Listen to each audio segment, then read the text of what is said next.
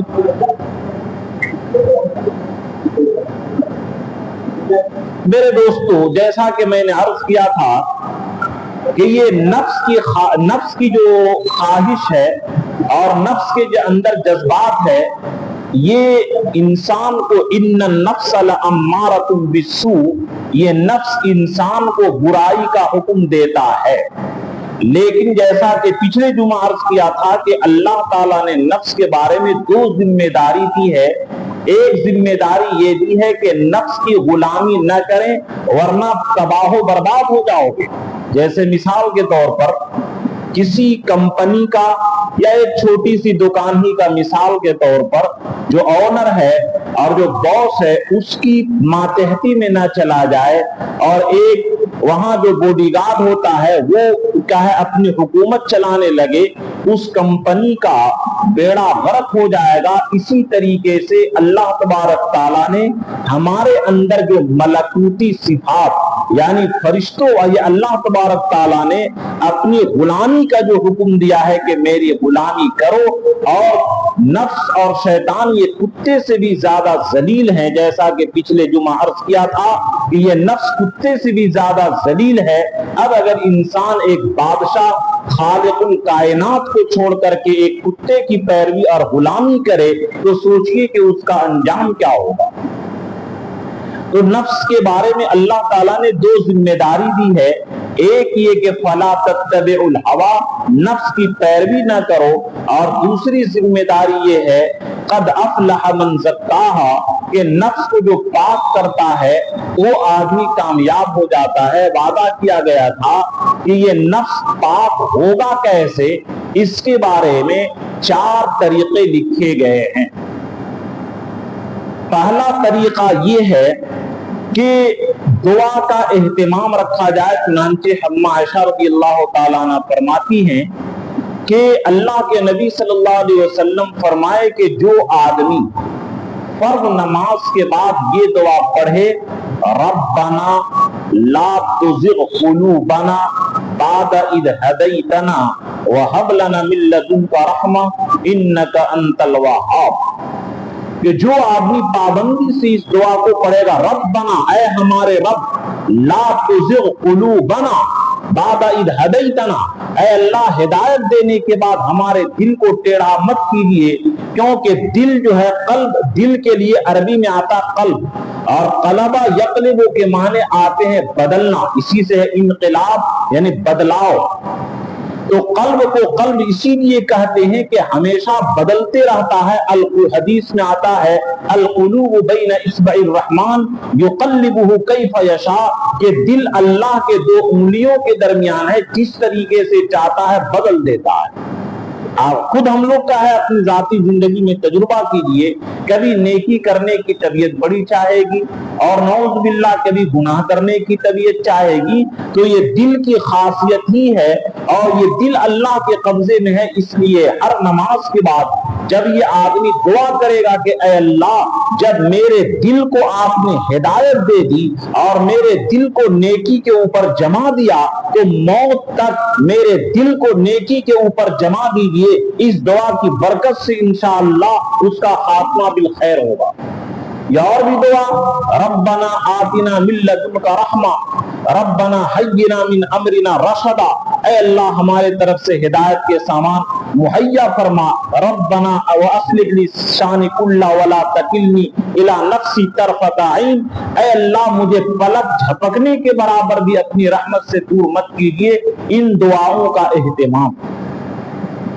یا اگر آپ عربی میں نہیں کر سکتے ہیں تو کم سے کم اردو ہی میں دعا کا اہتمام کیجئے کہ اے اللہ ہم کو جب آپ ہدایت دیے ہیں تو ہدایت کے بعد گمراہی سے اور نیکی کی طبیعت چلنے کے بعد گناہ سے ہماری حفاظت فرما، میرے نفس کو پاک فرمائیے۔ قد افلح من زکاہا وقد خاب من دساہا، اے اللہ جس طرح آپ نفس کی یہ مالک ہیں، اگرچہ ہمارے لیے تو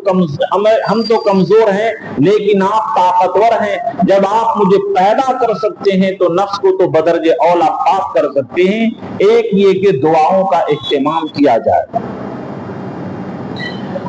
دوسرا یہ کہ اگر گناہ کرنے کی طبیعت چاہے تو گناہ کرنے کے وقت میں گناہ پر جو عذاب آیا ہے دنیا اور آخرت کے اندر، ایک عمومی عذاب کہ آدمی جب گناہ کرتا ہے تو گناہ کرنے کی وجہ سے رزق کی برکت اس کی ختم ہو جاتی ہے۔ اب اگر کوئی آدمی آپ کو کہے کہ تم لوگ گناہ مت کیا کرو، دن بھر ہم روزانہ تم کو 5000 روپیہ دیں گے، سارے لوگ گناہ سے بچ جائیں گے۔ تو یہی سوچئے کہ اے اللہ گناہ کرنے پر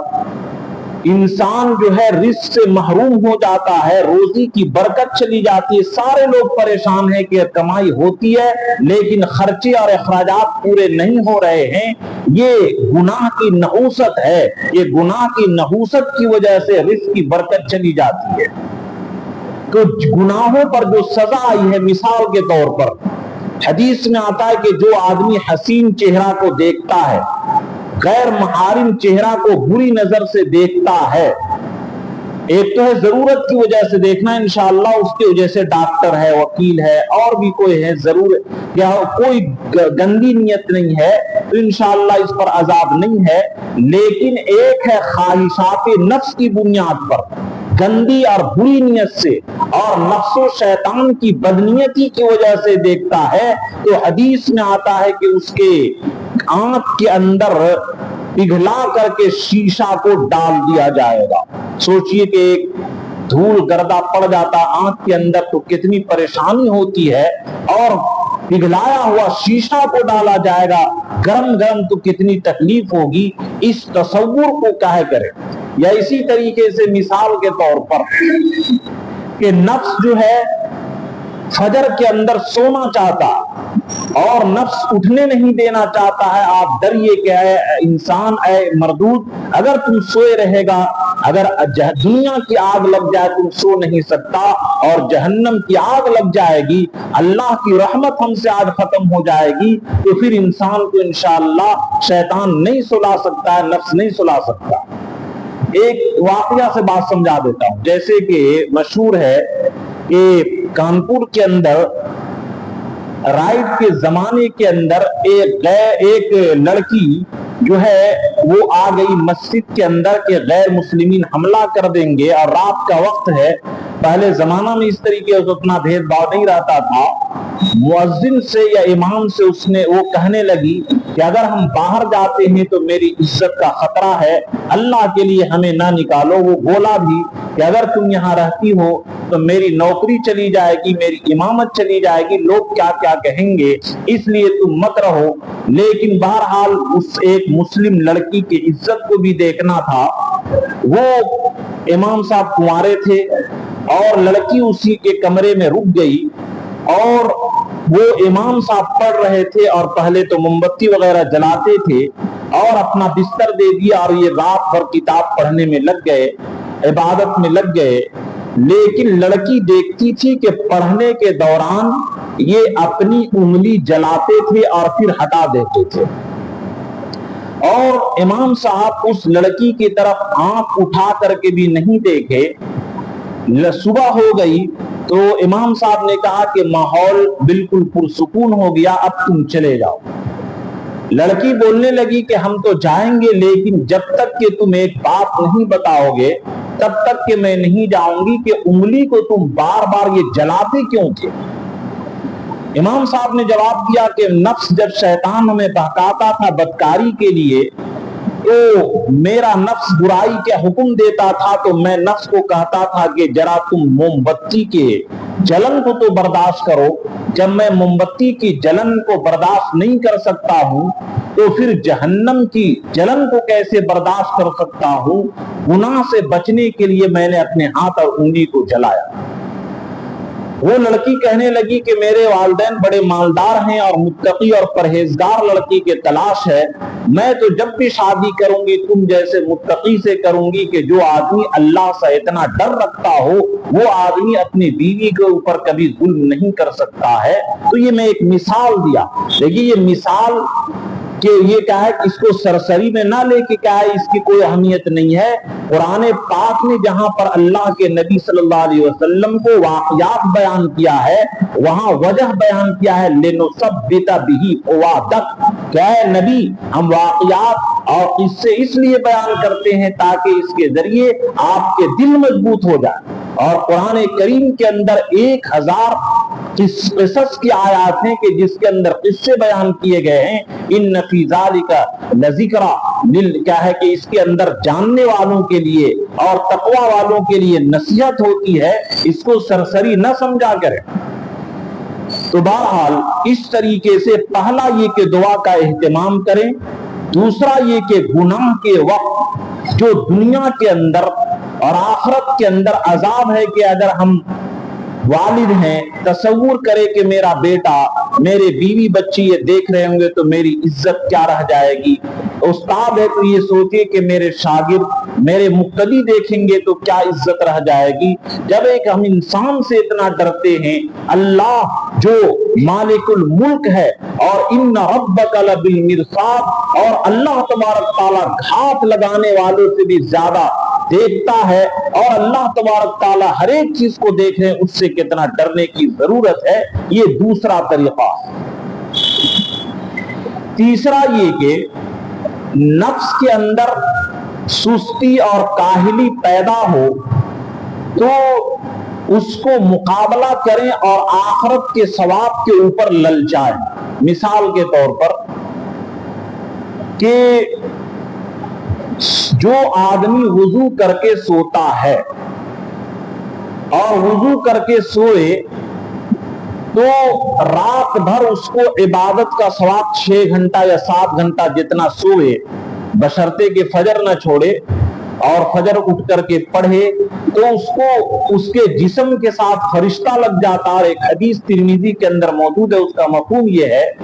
کہ جو آدمی تہجد میں اٹھ کر کے دعا نہیں مانگ سکتا ہے تو کم سے کم یہ کرے کہ وضو کر کے سو جائے، اور وضو کرنے کے بعد سوئے،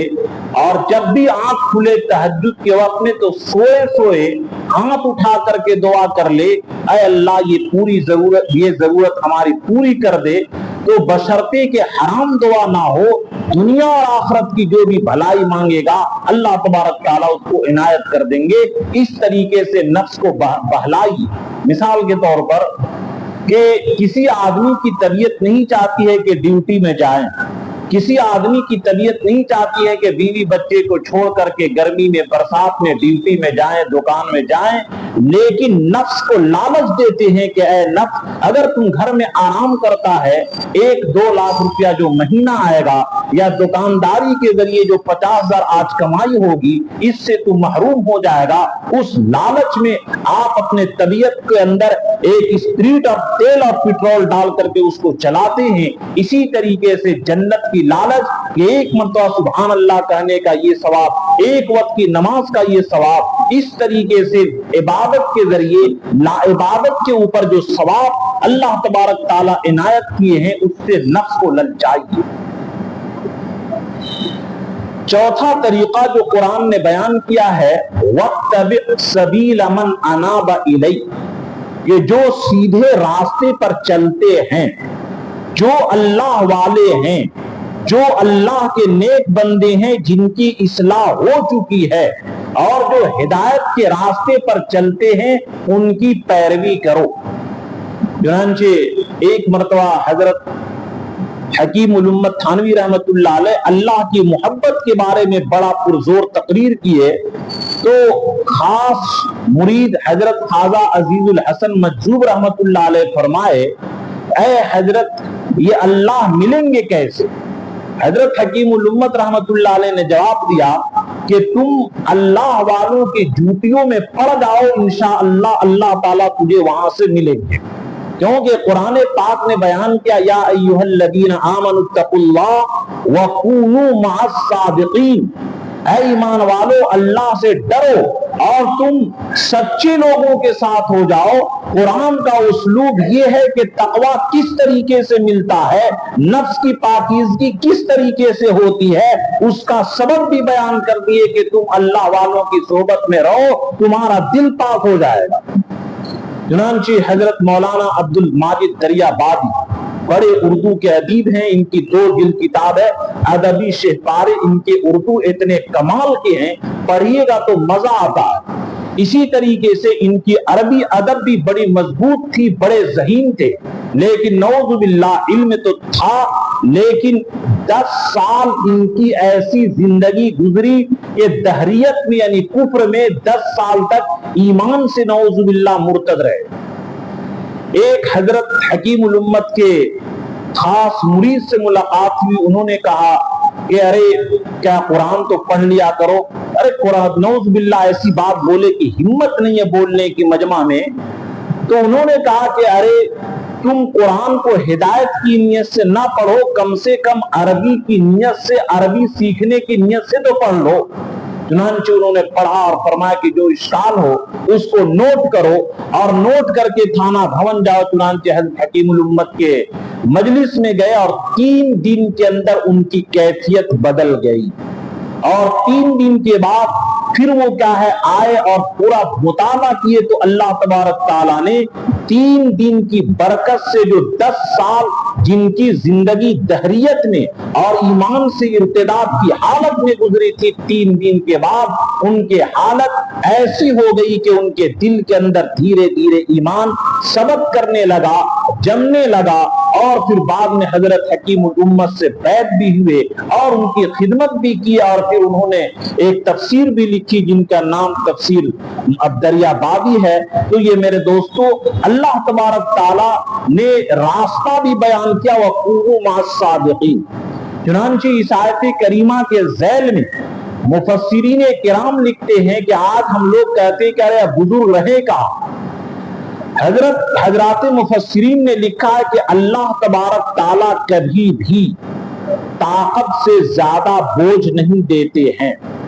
اور اللہ تبارک تعالیٰ ایسے بے رحم نہیں ہے کہ جس چیز کی وجود نہ ہو اللہ اس کو حکم دے۔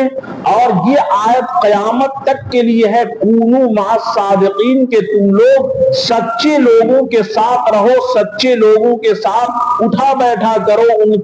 ان سے آمد رفت رکھا کرو، ان سے تعلقات رکھا کرو،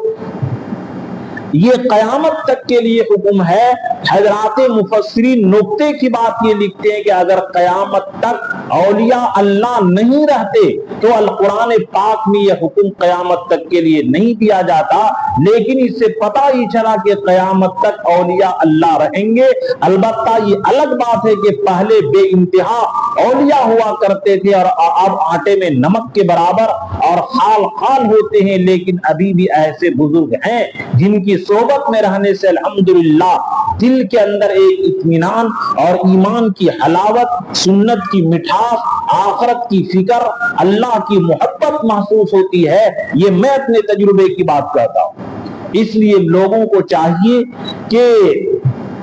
وہ لوگ جن کے دل کے اندر کجی ہے اور ہمارا نفس نہیں چلتا ہے آخرت کی طرف، تو میرے دوستو بزرگان دین کی صحبت میں، ان کی بات سننے میں آدمی کو اٹھنا بیٹھنا چاہیے، ان سے تعلقات رکھنا چاہیے. صحبت کی اثر آگ کی طرح ہوتی ہے. اللہ کے نبی صلی اللہ علیہ وسلم بھی فرمائے الرجل علی دین خلیلہ، کہ آدمی اپنے دوست کے خصلت کے اوپر ہوتا ہے. فَلْيَنْظُرْ مَنْ يُخَالِلُ بِهِ، لہذا دیکھ تاک کر کے دوستی کرو کہ تم کس سے دوستی کر رہے ہو. جس کی دوستی سے ایمانی حرارت بڑھتی ہے اس سے دوستی رکھو، اور جن کی صحبت سے ایمانی حرارت گھٹتی ہے ایسے لوگوں سے بھاگنے کی کوشش کرو. چنانچہ حضرت حکیم الامت رحمت اللہ علیہ کے ایک مرید تھے. انہوں نے اپنے حالات لکھا کہ حضرت میں بیوی بچوں کے اوپر بڑا جلدی غصہ ہو جاتا ہوں، علاج فرمائیے. انہوں الہ آباد کے رہنے والے تھے. حضرت حکیم الامت رحمت اللہ علیہ کے وہاں ایک صحبت یافتہ بزرگ تھے، بلکہ خلیفہ تھے. انہوں نے نام لکھا کہ تم فلاں صاحب کے خدمت میں جا کر کے روزانہ 2 گھنٹہ بیٹھو. چنانچہ یہ جا کر کے بیٹھنے لگے، اور بیٹھنے کے بعد وہ کچھ ایک جملہ بھی نہیں فرمائے، بلکہ 15 دن بیٹھنے کے بعد یہ خط لکھتے ہیں کہ حضرت میرے اندر جو غصہ کی کیفیت تھی وہ ختم ہو گئی، لیکن سمجھنا یہ چاہتا ہوں کہ یہ آپ کے جو یہ صحبت یافتہ بزرگ ہیں، آپ کے خلیفہ ہیں، انہوں نے مجھے ایک جملہ بھی نہیں کہا، صرف آ کر کے میں بیٹھا، یہ غصے کی کیفیت ختم کیسے ہو گئی، غصہ کنٹرول میں کیسے آ گیا. حضرت حکیم الامت رحمت اللہ علیہ جواب لکھیے کہ ان کے اندر نفس کے اندر اعتدال بہت زیادہ ہے، اور وہ بڑے حلیم اور بردبار اور برداشت کرنے والے ہیں. ان کی صحبت میں تم 15 دن جو لگاتار بیٹھا، ان کی صحبت کے اثر سے تمہارے دل کے اندر بھی اثر کیا، اس لیے تمہارے دل سے غصے کی کیفیت ختم ہو گئی. تو حاصل یہ ہے کہ ہم لوگ اپنے نفس کو مطمئن بنائیں. اس کے لیے 4 طریقہ بیان کیا گیا کہ دعاؤں کا اہتمام بھی، اور گناہ کرنے کی طبیعت چاہے تو دنیا اور آخرت کے گناہ کے نقصانات کو سمجھیں. سستی کی طبیعت چاہے تو وہاں پر چستی پیدا کریں. حضرت حکیم الامت نے فرمایا کہ لوگ تصوف کو اور پیر مریدی کو بڑی لمبی چوڑی اور بہت زیادہ دشوار سمجھتے ہیں. پیری مریدی کا 2 جملہ کے اندر حاصل میں بیان کرتا ہوں. اگر آدمی کی طبیعت سست پڑ جائے گناہ سے بچنے میں، تو وہاں پر طبیعت کو چست کر کے چالاک کر کے گناہ سے بچ جائے. اور اگر آدمی کی طبیعت عبادت کرنے میں سست ہو جائے تو وہاں پر طبیعت کو چست اور چالاک کر کے عبادت کر لے. یہی تصوف اور بزرگی کا حاصل ہے. تو میرے دوستو اصل چیز ہے یہ کیا 3 چیز ہو گئی، اور چوتھی چیز اولیاء اللہ کی صحبت میں بیٹھنا. اس کو قرآن نے بیان کیا کونوا مع الصادقین، کہ تم سچے لوگوں کے ساتھ رہو، اور قیامت تک کے لیے حکم ہے. قرآن پاک نے جو بیان کیا قد افلح من زکا وقد ذکر اسم ربہ وفصلى، کہ جو آدمی نفس کو پاک کرتا ہے، ذکر کا اہتمام کرتا ہے، اور اسی طریقے سے نماز کا اہتمام کرتا ہے، اس آدمی کا دل پاک کامیاب ہو جائے گا. وہ آدمی دنیا ہی سے کامیابی کو اس کی بشارت دی جاتی ہے. اس لیے ان کاموں کو کرنے کی کوشش کرے. اور ہمیں نفس، شیطان اور برے ماحول، ان چیزوں سے بھی بچنے کی ضرورت ہے. جیسے کہ بخاری شریف کے اندر جو روایت آئی ہے کہ عطار کے پاس بیٹھو گے تو اگرچہ وہ عطر نہ دے لیکن خوشبو مفت میں ملے گی، اور لوہار کے پاس بیٹھے ہوگے اگرچہ تمہارے کپڑے کو نہ جلائے لیکن اس کی چنگاری سے کپڑا تمہارا جل جائے گا۔ اس لیے اس کا بھی اہتمام رکھیں کہ نفس اور شیطان اور برے ماحول سے بچنے کی کوشش کریں۔ تو اس طریقے سے جو آدمی اپنے نفس کو پاک کرنے کی کوشش کرے گا، اللہ تبارک تعالیٰ دنیا کے اندر بھی کامیاب کر دیں گے اور آخرت میں بھی کامیاب کر دیں گے۔ اللہ ہم تمام مسلمانوں کو اپنے نفس کو پاک کرنے کی توفیق عطا فرمائے اور نفس و شیطان کی غلامی سے آزاد کر کے اپنی غلامی کی توفیق عطا فرمائے۔